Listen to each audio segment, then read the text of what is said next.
आपसे जानना चाहता हूं कि अब तक तो भारतीय जनता पार्टी ही जय श्री राम की राजनीति कर रही थी, लेकिन अखिलेश यादव जी का कल का कार्यक्रम मैंने देखा और फिर उनका ट्वीट पढ़ा। उन्होंने ओपनली लिखा है जय परशुराम। क्या मैसेज देना चाहती है समाजवादी पार्टी? देखिए, परशुराम को भारतीय समाज में जो आधुनिक युवा हैं वो ये मानते हैं कि वो एक क्रोधी स्वभाव के महापुरुष या देवता थे या अवतार थे, जो नाराज होने के बाद किसी का भी संहार कर सकते थे। हम लोग जब गांव में बैठते हैं तो राम को ठाकुर का देवता माना गया और परशुराम को ब्राह्मण का। ये माना गया कि यही असली देवता हैं इन दोनों के, और दोनों एक दूसरे के विपरीत ध्रुव हैं और एक दूसरे को मारने काटने के लिए ये लोग आते हैं। जबकि परशुराम को भगवान विष्णु का ही अवतार माना गया, राम भी विष्णु के ही अवतार थे। लेकिन जो सियासत ने परिभाषा दी वो ये दी कि परशुराम ठाकुरों के खिलाफ हैं और ब्राह्मणों के सिरमौर हैं। ये साफ साफ मैसेज इस समाज में है और लोग इसको जानते हैं। इसीलिए ब्राह्मण समाज का जो उत्साही युवा है, जिसके अंदर राजनीति में तरक्की करने की इच्छा है, वो लोग परशुराम को लेकर आगे बढ़ते हैं। संतोष पांडे ने, जो समाजवादी पार्टी से विधायक रहे हैं, उन्होंने एक बड़ा जमावड़ा किया, अखिलेश यादव को वहाँ बुलाया और उसमें माता प्रसाद पांडे, अभिषेक मिश्रा और कई सारे ब्राह्मण नेता वहाँ पर बुलाए गए, विनय तिवारी और कई सारे लोग वहाँ पर रहे। और ये कोशिश की गई कि पंडित खाली बीजेपी के साथ नहीं है, पंडित समाजवादी पार्टी को भी वोट देगा। और इसके लिए तमाम जोशीले नारे भी हैं। एक चीज़ ये जरूर है कि जब से राम मंदिर पर फैसला आया और भूमि पूजन प्रधानमंत्री के हाथों हुआ, तब से बीजेपी इसका लाभ लेने की लगातार कोशिश कर रही है कि अयोध्या में भव्य राम का मंदिर बना रही जी। जैसे अखिलेश यादव कहते हैं राम का नाम लेते हैं, तैसे कहते हैं गोली कांड याद करो, वो गोली चलवा दी थी। तो बीजेपी अयोध्या के उस गोली कांड को लगातार हथियार बनाती है और राम और अखिलेश यादव को एक दूसरे के साथ टिकने नहीं देती।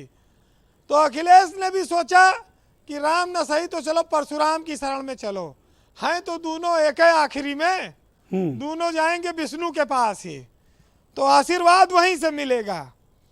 तो कुल मिलाकर एक बात ये साफ है कि अखिलेश यादव छापों से भी बेफिक्र हैं। आयकर विभाग उनके पार्टी के नेताओं पर छापे डाल रहा है, लेकिन वो बिना डरे लगातार चुनाव प्रचार में लगे हैं।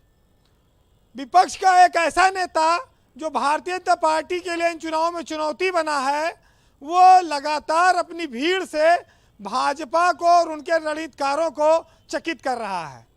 वो लोग परेशान हैं। देखिए, इसी बीच बात आई हाथी की भी कि मायावती, अब आज एक पंडित मायावती के हाथी से उतर के भाग आया फिर अखिलेश यादव के यहाँ। उनका लड़का सांसद है। अकबरपुर के अधिकांश पंडित अंबेडकर नगर के अब वो आ चुके हैं, आ गए। आज राकेश पांडे ने ज्वाइनिंग की है ना।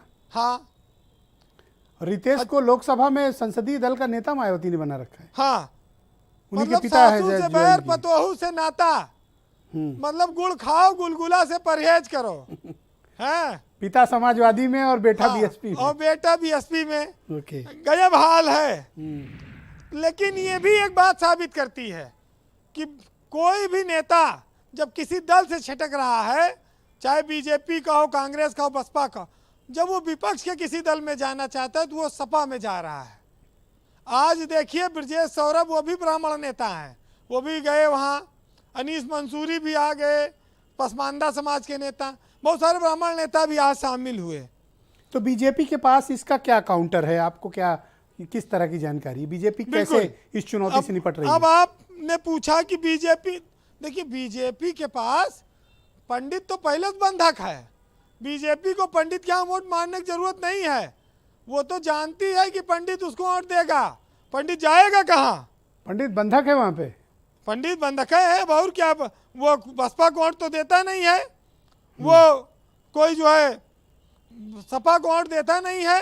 सपा तो जिसको टिकट देगी वही पंडित वोट दे देगा, भले उसको कोई पंडित वोट देने जा रहा है सपा को, लेकिन हमको आपको किसी तरह से काम चलाना। जिस समाज में जो तमाम जातिवाद की व्यवस्था इतनी फैली हुई, राम ने तो सबरी के जूठे बेर खाए थे।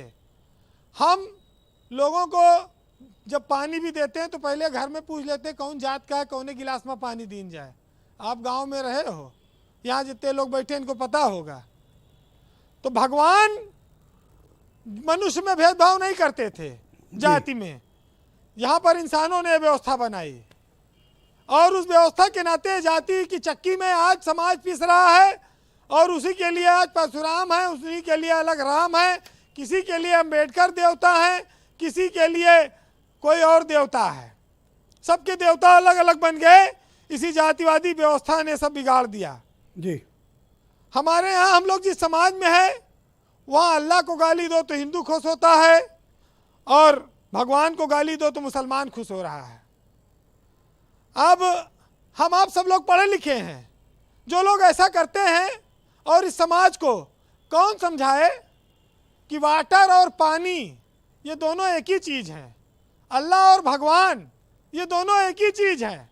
इसको आप किसी को गाली देने से कोई समाज फौरी तौर पे खुश हो जाए, लेकिन इससे कोई अंतर नहीं पड़ता, फर्क नहीं पड़ता है, सच्चाई वही है। जी वीरेंद्र जी। तो बस बात इतनी सी है, लेकिन सियासत में चूंकि हर चीज़ वोट से जुड़ी है, पंडित जी का वोट लेना है, पंडित भी वही है, कहता है हमारी जात का जहाँ प्रत्याशी रहेगा वहाँ वोट देंगे।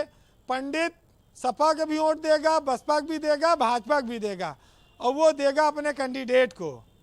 मतलब अपनी जाति में वोट करेगा, वो अपनी जात में वोट करेगा, सबसे पहले करता है, चुरकी बांध के करता है, पूरी पंगत में बैठ के खाएगा और वोट देगा, प्रचार करेगा। ये हमेशा रहता है, इसमें कोई बड़ी बात नहीं है। जी वीरेंद्र जी। बहरहाल हम ईश्वर को जिस रूप में मानते हैं सबकी पद्धति अलग अलग है। हम जातियों के रूप में इंसान को देखते हैं। ईश्वर ने इंसान के लिए खाली प्रेम बनाया था, जात पात ऊंच नीच भेदभाव गोरा काला ये सब हमने आपने यहाँ बनाया। एक साहित्यकार ने लिखा है, सुनिएगा, कि हमें अपने अंदर देखना चाहिए, भगवान अपने अंदर है, न राम न परशुराम।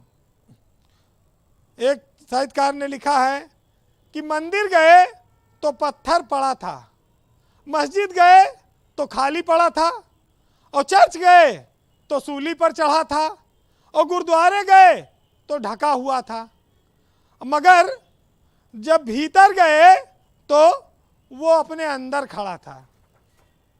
जी बहुत बहुत शुक्रिया आपका वीरेंद्र जी, बहुत बहुत धन्यवाद। आपने बहुत ही बेहतरीन बातें कही। बहनों भाइयों, आज के इस मुद्दे